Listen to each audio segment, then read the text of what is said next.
Hi, everyone. This is Steve Delisant. Thank you for tuning into this week's edition of CEOs You Should Know. I am excited to be joined by Scott Shaw, the CEO of Lincoln Tech. Scott, thanks for being with us today. Thanks, Steve. It's exciting to be here. We're excited to have you, and we're excited to jump in a little bit about your story and have the listeners learn a little bit more about Lincoln Tech at the same time. Sounds good. So you joined Lincoln Tech in 2001, and I know you've held various roles before CEO. You were the Chief Operating Officer, you were the Chief Administrative Officer, and probably a ton of other things in between, right? How did all these different perspectives contribute to your current approach as CEO? Sure. Well, I actually started my first role as Chief Financial Officer. So Okay. the organization at that time was having some financial challenges, and I was brought in to help them solve those challenges. And I was in that role for a number of years. And then when we went public, it was decided, since I'm not an accountant by trade, we should bring a professional accounting person in. And then I switched to some other roles. And in all those roles, it kind of exposed me to different areas and challenges and problems that the company faced. And obviously, as CEO today, solving problems is probably the number one thing that I'm doing besides setting strategy and making sure that the team is in place and I have the right morale and the right culture and things of that nature. So I got exposed to financial problems when I was CFO. When I was the Chief Administrative Officer, that was more involved with kind of the legal and regulatory world. I was also president, where you start to get yourself more involved with the campuses. And that's really what we're all about, is the campuses and the students. So I've had lots of senior roles at corporate. One thing that I never did have, which probably would have helped me more in my life, I never really worked at a campus. And that would have really given me a deeper perspective of what the day-to-day life is. But over the 20 years that I've been at Lincoln Tech and all the visits that I've made to the campuses, and from all the challenges I've heard from the campus presidents and others there, I think I have a good appreciation now for really what does happen on a campus. But overall, these experiences all help to build the foundation that's helped me hopefully navigate the challenges that pop up from day to day. Yeah, absolutely. I think it's great to be able to sit in the seat of people that you're now managing, because you Yes. kind of know what they're going through and be able to give a different lens to that approach as well. Yeah, absolutely. That's awesome.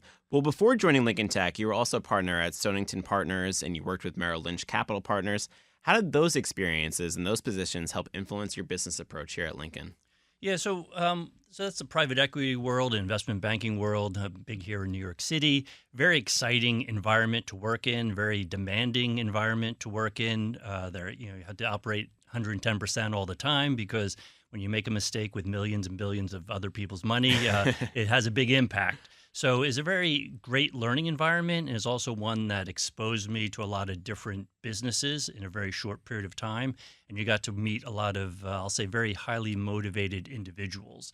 So all those things help develop and excite me and drive me to do something else. But I left the investment world and joined Lincoln, was I really wanted to join an organization that did something. This did something very concrete that I could relate to, versus, I'll say, push a lot of numbers around or a lot of paper around to get the job done. And so, but the experience gave me insights to different leaders and their leadership styles, different problems that did arise at these companies and how they addressed them and how they focused on them. And it actually gave me a great foundation, certainly to become CFO, which was my first role at Lincoln. And so it helped propel me to where I am today, frankly. That's awesome. And you've been at Lincoln for 20 years as president, now CEO. And over those years, I'm sure you've seen a significant growth and transformation. Yeah. What have been some of the key strategic initiatives that you've led that believe have been pivotal to the success of Lincoln Tech? Yeah, so I've been there for 20 some years. I've been CEO now for 7 or 8 years. We've had tremendous growth. We've also gone through some economic cycles that have been very painful for the organization. And both have impacted me greatly. The painful ones, when we had to let people go or close campuses, Of course. is obviously the most challenging one. And certainly it's a position we never want to be in again. Yep. And that probably leads to how I lead the company, to make sure that we're a little more conservative, that everything that we do is going to be of high quality and enduring, so that we hopefully don't have to go through those challenges again. Another thing that I've been focused on is regulatory, where we operate in a very highly regulatory environment. And those companies that don't follow the policies and procedures that the government wants us to are no longer around. And Lincoln's been around for 78 years. I want them to remain for another 78 years. So we remain focused on that. And as I mentioned earlier, we did have some challenging times. And when I came in, we were shrinking as an organization. And obviously, shrinking is not good for anyone. Hmm. It's tough to get pay increases and things of that nature, tough to grow a business when you're shrinking. And so we did make the decision to make some changes in our marketing efforts and in our sales team. So I changed some people around and decided to spend more money, frankly, in marketing because when you're kind of swimming upstream, like I say, you have to swim a little harder. And so we needed to spend some more money out there and make people aware of what we were offering. And the good news is it was well received and we did start growing again. That's awesome. Congrats. Thanks. Well, you could tell that you love what you do. You said earlier that you switched industries, right, to be Yes. part of a company that you saw that they were really contributing, right? Yep. What personally motivates you right now as CEO, and what are you most passionate about with Lincoln Tech? Well, I never thought I'd be here 20 some years as I am today. And that's because I think if you look at Lincoln, and there are lots of people that frankly have been there for a decade, multiple decades. We actually have an employee who's about to retire.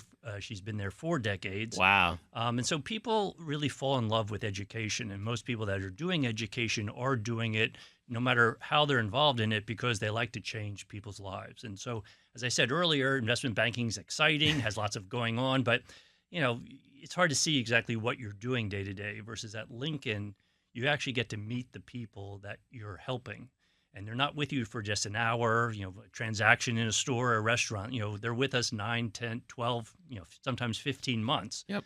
Now, I don't see that at the corporate office, but the people in the schools get to see it. But I get to hear the stories of the successes. I also hear the stories of people that are complaining because they don't like their teacher or they don't feel like they're getting what they signed up for. But overall, what we do is very impactful for these individuals. Just got a story from a campus president, just like a 4-sentence email where the student reached out to one of their teachers and said, "Hey, Mr. Jones, I was in your transmission class. Just letting you know, as I told you back then, I always want to work on transmission. I have a great job. Every day I think about what you taught me, and I appreciate that." Was basically all he said. And that's frankly all I'd like to hear is I know that what we're doing is making a difference. And that's really what drives me to go forward. And then also we're growing and the country is finally waking up to the fact that we need more skilled trades. Hmm. College is great. I benefit from college. I have nothing against college. The challenge is you have to really know what you want to do because it's a very expensive investment. Hmm. And I think that if you don't know what you want to do, you should be looking around for other alternatives. And not everyone's right for the skilled trades either. But it is a really exciting career right now because there's such demand out there. And the fact that we can help these individuals find a different path that makes them more successful is very rewarding, as well as the employers that are coming to us. We just have more job opportunities than we have students. And that's been that way for the last 10 years. And I bet it's going to be that way for the next 10 years because for the last 40 years, we've told everyone, you got to go to college, got to go to college. And they've taken shop classes and things like that out of the high schools. And we hear from employers all the time that kids just don't even know that these jobs exist or what they involve because they're not, unfortunately, they're sitting at home staring at a computer doing something that they're not in the backyard with a parent Hands-on doing and, something. Yeah, I mean, frankly, if I open up a hood of a car, I couldn't understand what's going on in them on today because they're so complicated. There's so much stuff jammed in there. Yeah, so I understand how things have changed, but in long story short, things seem to be changing in our direction, which also makes it very exciting. Yeah, absolutely. I think that's awesome to be able to be part of an organization that's so rewarding and inspiring and changing so many people's lives for the better. And it sounds like right now is a perfect time for people to really take that opportunity to invest there. I encourage them to take a look. So Lincoln Tech has had a very long, rich history in this country, right? Yep. How do you use that long-standing tradition to stay relevant in today's education world? Well, first of all, we try to build on our successes and why we've been around. As I mentioned, it's a high focus on regulatory compliance. It's also a high focus on quality. I mean, quality endures, and I want to be the best at everything that we do in every market that we're in because the best survive and go through all the various cycles. But also what we do, which is different than a lot of, I'll say, traditional schools, is that we are very much connected with our employers. We have 2 customers. One is our student that's looking for a job. The other are the employers that's looking to hire talented individuals. So we are constantly, I say constantly, twice a year we meet we have employers come in and critique our curriculum, tell us what they like about it, tell us what they don't like about it, tell us where our students are maybe deficient, Mhm. tell us where the industry is going so that we can make sure that we can update it. And so that's how we remain current and relevant, is by speaking to the audience and figuring out what's needed and then making those changes. And then unfortunately also in times, certain trades that we offer are no longer popular. Like when I Mhm. first joined, we still had a drafting program, but then drafting kind of went away, and I guess everything's done on computers, and so Mhm. it's a different skill set and a different process. And that's the other thing. We listen to see what's happening out there in the economy and look for where are the gaps. Where Mhm. is it that What's the the employ opportunity? exactly? Yeah. It's a traditional kind of business mindset. Where's the opportunity? Can we solve that opportunity better than anyone else? If we can, let's go for it. And it sounds like you guys are continuing to evolve the curriculum too to stay up with those different Yes, trends. absolutely. Well, here in New Jersey, right, about 50% of the licensed practical nurses Yep. actually graduated from Lincoln Tech. How do you ensure that that program in particular is continuing to evolve with the healthcare industry? Yeah, I mean, healthcare is a very frustrating industry because it's very much in demand. We have so many young people that actually want to get into the field, but our system is not designed to create enough capacity, frankly, to help all these students. And so we're constantly, I'll say, working or battling with some of the regulatory bodies that exist just to help us ensure that we can make enough spaces for everyone who's interested. But it's a process very similar to what I just mentioned, whereby we work with hospitals and we find out again what their needs are, and again what our students do well and what they don't do well. It's a little bit different in nursing because there's the NCLEX exam, and that's a national exam Sure. that everyone has to pass, regardless of what institution you're coming from or which hospital you're going to. So everything is designed to ensure that our students have the understanding and skills to pass that NCLEX exam. So that's helps drive that part of the business. But there are other careers within healthcare that are important for us to be addressing. And again, we reach out to the hospitals or the nursing homes or the clinical sites to find out what else could we be doing to help them be successful. That's awesome. I know my mom manages an ENT and allergy, and some of her Oh, favorite nurses and MAs graduated from Lincoln Tech. So happy to hear she's a that. big fan of them as well. Great. And I think you mentioned earlier, right? Four-year college is a big investment right Yes. now, especially when you don't know what you want to do. I Yeah. think one of the benefits of Lincoln Tech is the affordability of the programs Yes. and how you guys are able to balance that affordability, but at the same time, really provide a high-quality education and help with the job placement. Can you tell the listeners a little bit more about that? Sure. So our programs are designed differently than traditional schools. Our students are looking to get into a exciting career and they want to do it sooner rather than later. Hmm. So first of all, we have programs you can start basically every month. We have 10 starts a year, a month of I think July and maybe a month of December. We don't have opportunities to begin your education, but every other month of the year you do. Also, we have offer an accelerated program because we know that students want to get in and get out. So, at a traditional school, traditional college, certainly the one I went to, a semester is 15 weeks long, and you're in class with a teacher maybe 12 to 15 hours a week. So in a semester, you're going about 225 hours of time with your teacher in one semester.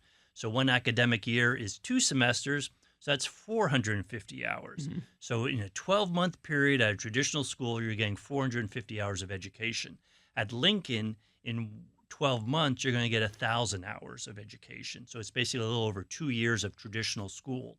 And that helps you get in and get out. It's less expensive overall to do that. The average debt of our students is around $14,000. Not a small number by any Hmm. stretch of the imagination, but certainly more affordable than a traditional school. Totally. Also, you're out within a year, so you're already earning income in, I'll say, what was traditionally your sophomore, junior, and senior year of college. Yep. And so that's what helps really make it such an attractive opportunity. We have students who've come to us who have basically are working. By the time their friends get out of college, they're already 3 years into their career. Some of them have maybe already bought a car or maybe bought a house, or they certainly know what they want to do. And they have stories of their friends who are coming out of college still not quite sure what it is they want to do.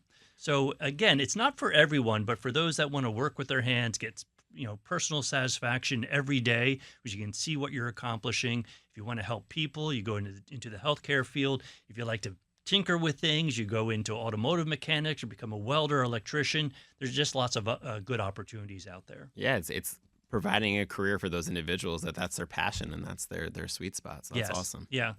I know one of the things that's changed in education is the rising online education and alternative learning programs. How have you addressed this competition, and how do you guys differentiate yourselves against those? Yeah. It's definitely, I mean, certainly during COVID, everything was 100%. online. Yep. And prior to COVID, we were 100% on ground. And there was probably some hesitation within our organization. Really, can our students do online work? They're used to working with their hands. Hmm. And what we learned through COVID is yes, they can do some online work, but we as a hands on training organization are not going to rely on Hmm. distance learning, but we are going to take advantage of it. So we changed our curriculum post COVID to be 30% online and 70% on ground.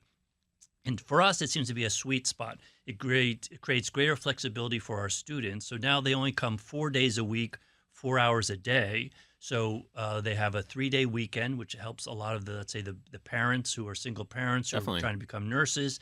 It gives more time to have a second job or Hmm. a job while you're going to school. So the average age of our student is 25. So a lot of them have greater responsibilities Hmm. and need to earn income to support themselves, to pay for their education, or also sometimes support their families. So by going to this blended learning, it gives them much more flexibility to do work, also gives them greater flexibility of doing the work when they have the time to do the work. And so that is how we're approaching it. We're still very much a hands on institution. That's where we think we excel, frankly, and that's where we have a competitive advantage. And so we're still going to offer all the hands on that we did before. But for those parts that are lecture, theory, that can be delivered through a blended or an online portion of the education. I think it's a great mindset, the combination of both. I think the hands-on approach is especially important, especially for the careers they're having. But that's Yes, great that you're providing that flexibility for some of the students, especially those that are working. absolutely. So we touched on this a little bit, but you guys offer a variety of fields, right? You have automotive, you have skilled trades. What are some of the specific challenges maintaining program quality for all these different industries Yeah. that the school offers? Well, we have experts. So, first of all, everyone who teaches at Lincoln Tech comes from the industry. They're not academics, they're people that have actually done the job. So, they know what's needed and what's required and what's quality and what's not quality and Hmm. what's going to help our students achieve the goal that they have, which is to get into a career as quickly as possible. And hopefully, we're giving them the skills that make them, the person of choice over someone else. So we are constantly working with our faculty. We're constantly working with industry. So Hmm. we're partnered with a lot of different industries. For example, we just formed a new partnership with Fujitsu, which makes split units. I'm looking around here. I don't think you have them here in the studio, but split units are heat pumps, and a lot of people are used to heat pumps. But the technology now has changed in heat pumps, so then they can become much more effective. So that even in colder climates, such as let's say New York, heat pumps are more efficient or as efficient as a gas burner, but obviously have different, if it's green energy, Hmm. green electricity, it's going to be better for the environment overall. And so states are starting to mandate new construction might have to all go to these new, more efficient heat pumps. Well, that's new technology. So we bring that into our curriculum. Fujitsu, who's a leader in that area, has partnered with us to share their technology with us, as well as to give us training aids to help our students be well versed. We have a partnership with Tesla. We have a partnership with Hussman, if you go into a Costco or anyone, there's giant refrigeration units. Most likely could be a Hussman. So we try to partner with industry as much as possible so that we can bring the best of what they offer to our students and give them the skills that are going to be most relevant. Sure, and that probably helps piggybacking off what you said earlier about the different industries that are lacking workers, right? Oh, It's yes. providing them the opportunity when they come into Lincoln. You have all these great corporate partnerships that you're able to help on the job placement upon graduation, I would imagine. Correct. So we have our core program that most of our students take, but a lot of these partnerships are kind of like mini graduate schools that we've worked with these companies and are designing curriculum that specifically meets their needs. And students that get selected for these programs really have a leg up. And the good news is a lot of them don't cost the student anything. These companies pay for it, and then it helps them get placed within those companies, usually about 3 months after graduation. That's great.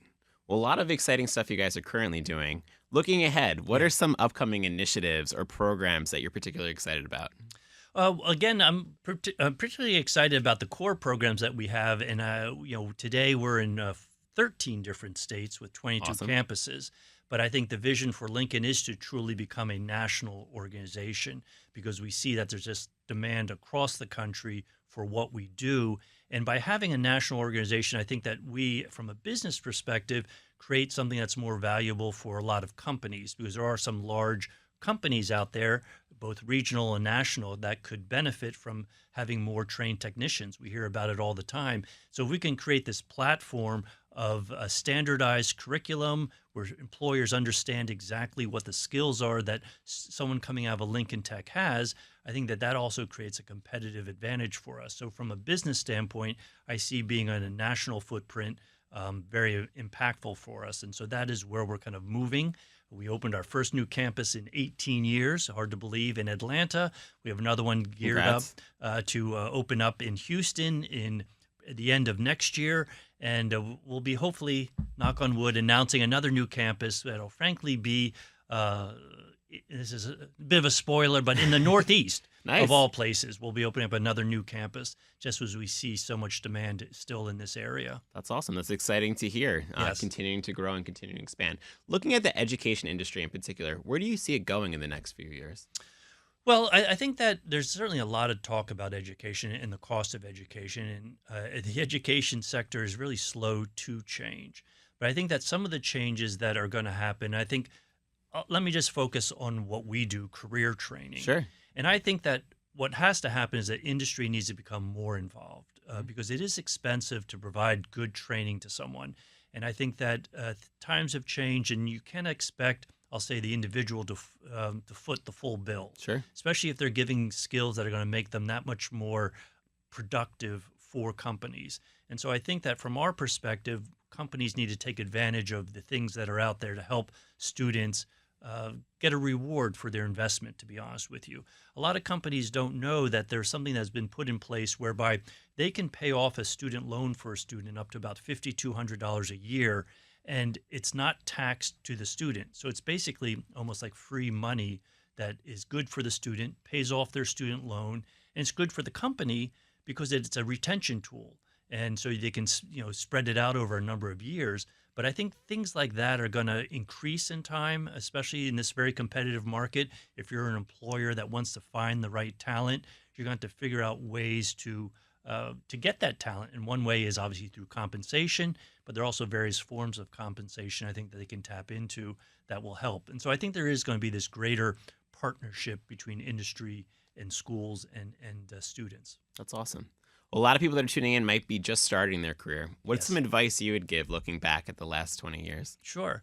Well, I have four children, so I give them the same advice. Whether they listen to it or not, that's another subject. But I think that no matter what you do have to find something that you enjoy, and you're not always going to know what you enjoy at first. So I think that especially as a young person, there's no reason why you can't explore and try different things. And knowing what you don't like is somewhat very much as important as knowing what you do like, because there are a lot of different jobs out there, a lot of different careers, and it's just kind of odd or strange where, frankly, any of us end up at the end of the day. I certainly never anticipated I'd be at a school group, 20, 30, 40 years ago. But so I think you have to be open to what's out there. I think, though, also you do have to work hard. I'll say it that way. If you want to stand out, you need to put in a little extra effort. And I think that you should always be working to do your best at Mhm. whatever level that is. And I think that, you can see so many people that I'll say are, get let go from a job, not because they didn't have the best ideas or couldn't do the right, didn't understand what needed to get done, but they might have done something silly from a personal standpoint or just how they deal with people.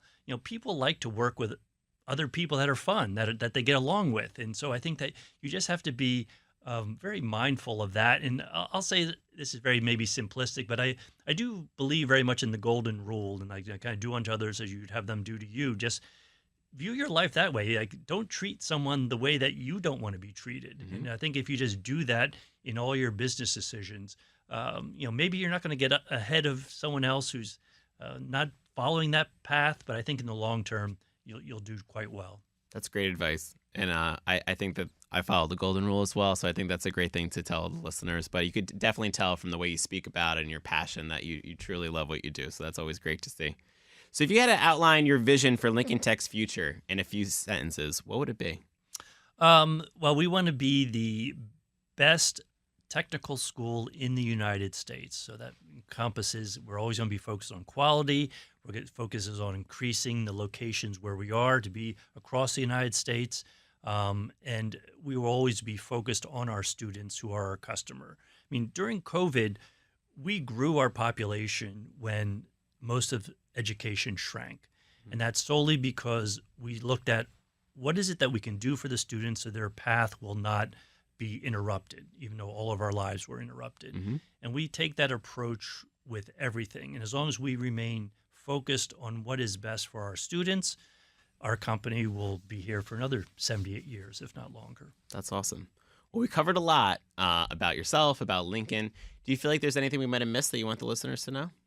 No, I just think that people should be looking at alternatives. I think it's exciting that people are questioning the value of college, not because we definitely need more people to go to college, but I think you just have to be in the right frame of mind and go to college when it's right for you. So as long as you continue to look at alternatives and make sure you make the right investment decision for yourself, I think that will help them, it'll help our society, and I know it'll help employers in the long term. Absolutely. If someone is tuning in that wants to find out a little bit more about Lincoln Tech, what's the easiest way for them to do so? LincolnTech.edu. We're on the web like everyone else. So type it in. We will be there for you. Well, perfect. Well, Scott, thank you so much for coming in. Thank you for sharing your story, telling us a little bit more about Lincoln. I'm excited to hear about the new campuses opening, and I'll be on the lookout for what's next for you guys. Sounds great. Really appreciate it. Thanks for your time. Awesome. Well, thank you again, Scott. Thank you guys for tuning in. Please stay tuned for next week's edition of CEOs You Should Know.